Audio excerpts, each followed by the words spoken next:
Henry DeLamar Clayton, General. Henry DeLamar Clayton, Esser, March 7, 1827, October 3, 1889, was a prominent Alabama attorney, politician, redeemer judge, and college president. He also served as a major general in the Confederate Army during the American Civil War, commanding a division in the Army of Tennessee in the Western Theater. Early life and career. Henry D. Clayton was born in Pulaski County, Georgia. He graduated from Emory and Henry College in Virginia. He moved to Eufaula, Alabama, after graduation and read law. He passed the bar exam in 1849 and opened an office in Clayton, Alabama, where he married Victoria Hunter and raised a family. Two of his sons, Henry DeLamar Clayton, Jr. and Bertram Tracy Clayton, later became United States congressmen. His brother-in-law, James L. Pugh, was also a congressman. He was twice elected to the Alabama House of Representatives, serving from 1857 until 1861. Clayton recruited and organized a local militia organization and was elected as its captain.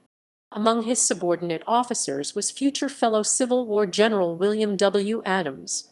In August 1860, he was elected as colonel of the 3rd Alabama Volunteers, a statewide militia organization. Civil War. Following the secession of Alabama from the Union, Clayton led his men to Pensacola, Florida, to enroll into the service of the new Confederate States of America in January 1861.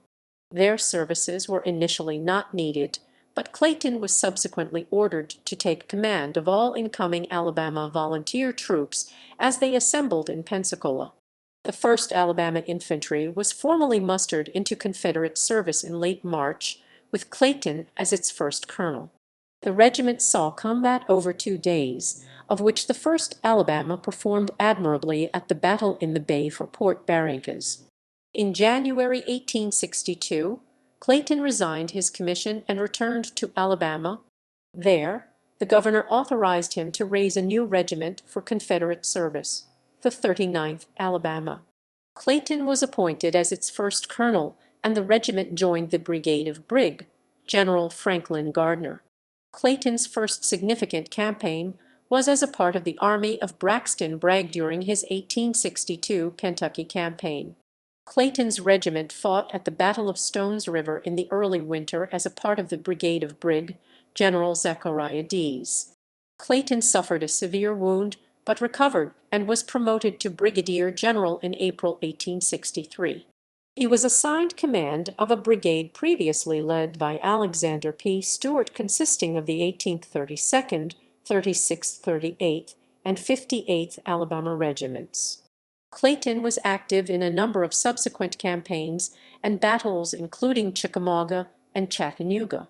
His brigade played a prominent role in several fights during the 1864 Atlanta campaign.